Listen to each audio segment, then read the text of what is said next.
사도행전 1장 3절에 보면 같이 읽겠습니다.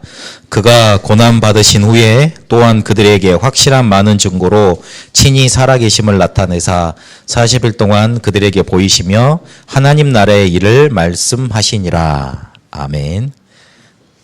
저번 주에 우리 즉자조의 꾸어 깨송 산자의 하나님, 전혀 못 알아들으시네요. 산자의 하나님이라는 제목으로 우리 말씀을 나눴습니다. 즉자조이 그래가지고 나는 뭔 말인가 했더니만 그 하나님이더만요. 꾸어는 뭐뭐으라는 뜻이고 깨송은 살아있다는 뜻. 그러니까 산자의 하나님이란 제목으로 말씀을 나눴는데, 하나님은 어떤 분이시냐? 과거, 현재, 미래에도 동일하신 하나님이다. 하나님은 우리같이 어제 틀렸다가 오늘 좋았다가 내일 이상해지는 그런 분이 아니란 말이에요. 하나님은 과거에나 오늘이나 또 미래에도 똑같이 우리를 사랑하시고 우리를 지키시고 우리에게 응답하시는 그런 하나님이십니다. 그래서 그분은 생사화복의 주관자가 되신다 그랬습니다. 그래서 무슨 말씀을 하셨냐면, 우리가 새벽에 날개를 쳐가지고 새벽부터 열심히 달려가지고 저 바다 끝까지 다다르잖아요. 그러면 거기 가면 하나님을 피할 수 있다고 생각했는데 그 자리에서도 하나님이 함께 계시는 거예요. 우리가 열심히 살아서 우리가 모든 일을 다 해서 우리가 모든 일을 다 꾸며가는 것 같지만 아니에요. 그 자리에도 하나님 함께 계세요. 우리는 실패했다고, 우리는 멸망당했다고, 우리는 저주받았다고 생각하는 그 자리에도 하나님은 함께 계십니다. 생사화복, 우리가 기쁠 때, 우리가 힘들 때, 어려울 때, 그리고 굉장히 축복을 받았을 때, 그때에도 하나님은 함께 계십니다. 근데 그분은 우리의 뭐가 되시냐면 구원자가 되십니다. 그래서 전도하는 사람들을 통해서 우리에게 지금도 복음을 전달하고 계십니다. 하나님이 제일 중요하게 보시는 게 있습니다.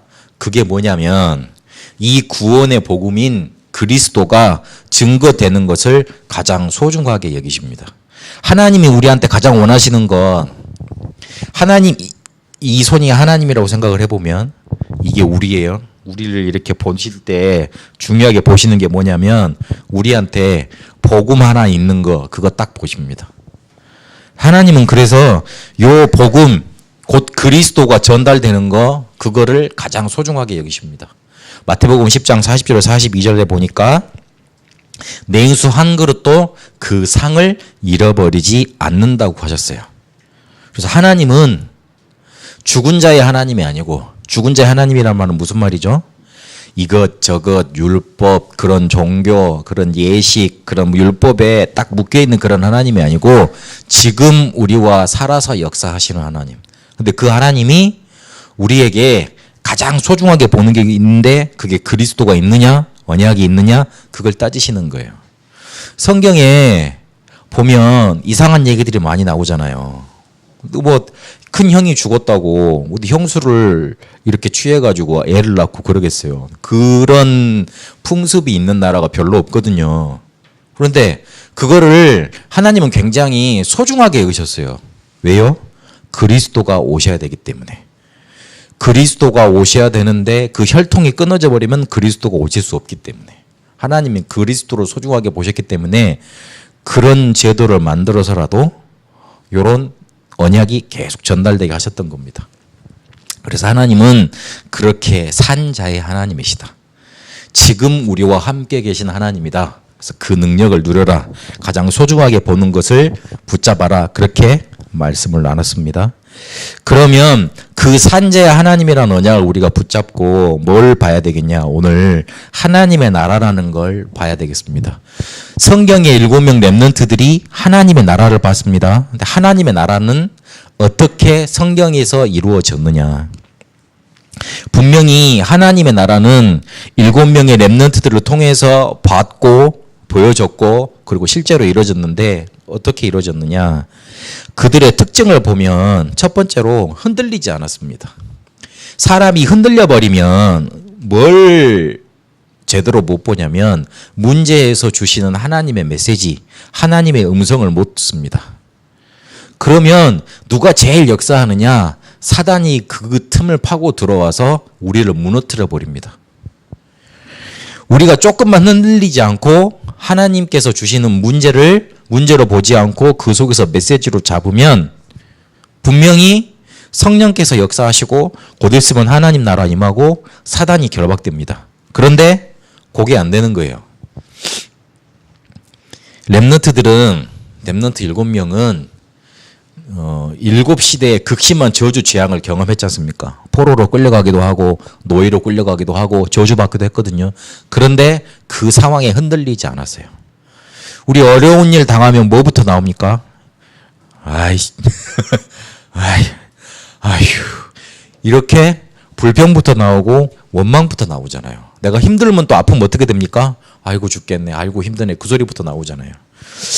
저도 특별한 사람이 아니라서 어제 감기가 걸렸는데 되게 힘들더라고요. 그래가지고 하나님 감사합니다, 이 소리가 나오는 게 아니고 아우 죽겠네, 아우 힘들어, 아우 어렵다, 이 소리가 먼저 나오더라고요. 사람은 그게 정상이요. 그런데 처음에는 그렇게 말을 했을지라도 뒤에 가서는 달라져야 돼요. 흔들리지 말고 그 문제를 통해서 하나님의 주시는 메시지를 붙잡아야 됩니다. 그 붙잡고 있으면 뭘 붙잡게 되느냐? 하나님께서 주시는 언약을 붙잡게 됩니다. 언약을 붙잡았다는 말은 무슨 말이냐? 그리스도가 나에게 필요한 이유를 붙잡고 복음을 다시금 회복했다는 뜻이에요. 왜 우리가 저주받고 실패받습니까? 그리스도 놓쳐서 그래요. 왜 우리가 힘듭니까? 하나님을 만나지 못해서 그래요. 왜 우리에게 저주 재앙이 계속 찾아옵니까?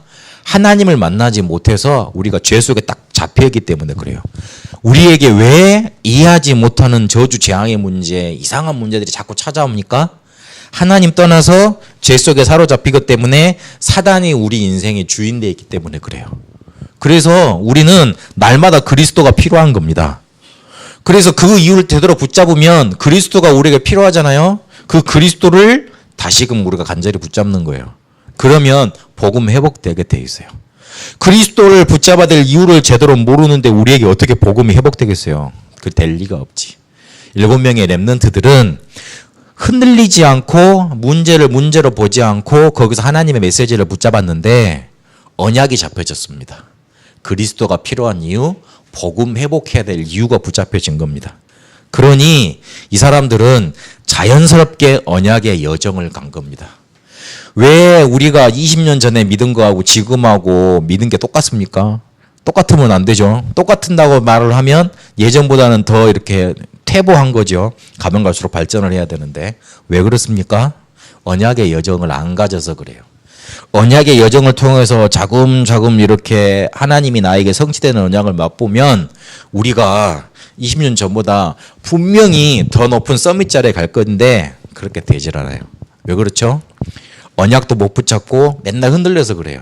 그래서 조금만 흔들리지 않고 언약을 붙잡으면 언약의 여정을 가게 됩니다.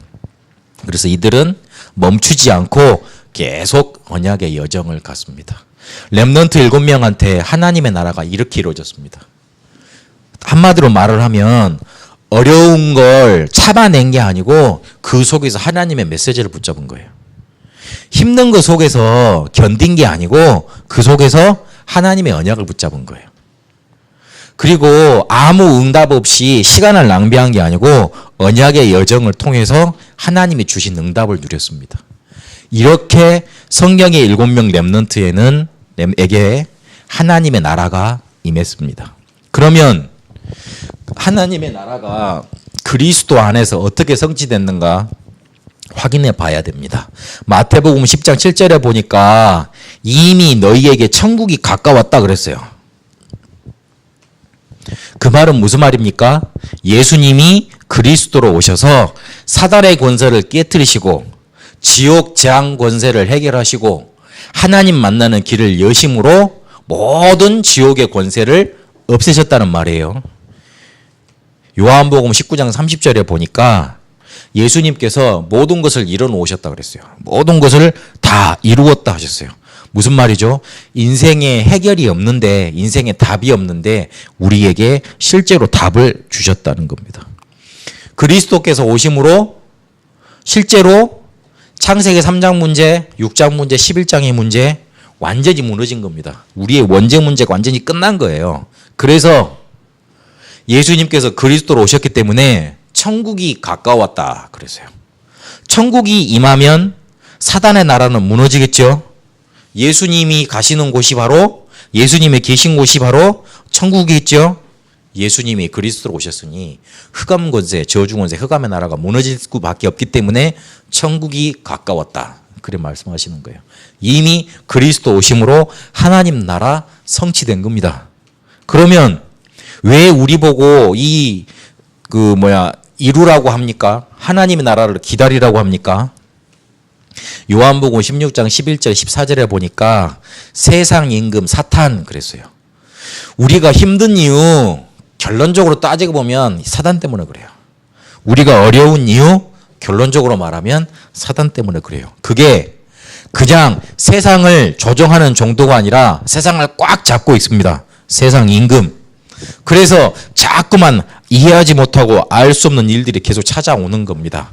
사도행전 1장 3절 8절에 보니까 세상 임금 사단이 완전히 세상을 장악하고 문화를 장악하고 경제를 장악하고 있기 때문에 곧 우리에게 뭐가 닥치느냐? 멸망이 닥친다고 말을 하고 있습니다. 사도행전 1장에 보면 예수님이 유대 나라 망할 거다. 결국 로마 망할 거다. 전 세계가 멸망할 거다. 그걸 생각을 하시고 전 세계로 땅끝까지 이르러 내 증인이 되리라고 말씀하신 거예요. 빌립보서 3장 20절에 이거를 언제까지 해야 되느냐? 우리가 가야 될 본향. 그때까지 사단의 나라가 무너지도록 하나님의 나라를 이루어야 되는 겁니다. 그러면 결론을 맺겠습니다. 하나님의 나라를 어떻게 이루느냐? 저렇게 하시면 돼요. 하나님의 나라를 어떻게 이루느냐? 저렇게 이루시면 돼요. 내가 잘 못 읽었다. 능파이 어터 어쨌든 기다리시면 돼요. 약속하신 것을 기다리면 돼요. 뭐 어떻게 기다리느냐? 반드시 이루어질 거라는 걸 먼저 믿어야 돼요. 기다린다는 말은 약속이 전제된 거잖아요. 분명히 이루어질 것이 있다는 말이에요. 그것부터 붙잡아야 돼요. 그것부터 믿어야 돼요. 그러면 뭐가 시작이 되느냐? 언약의 여정이 시작되는 거예요. 언약을 붙잡았는데 언약의 여정은 시작도 못한 사람이 태반이에요.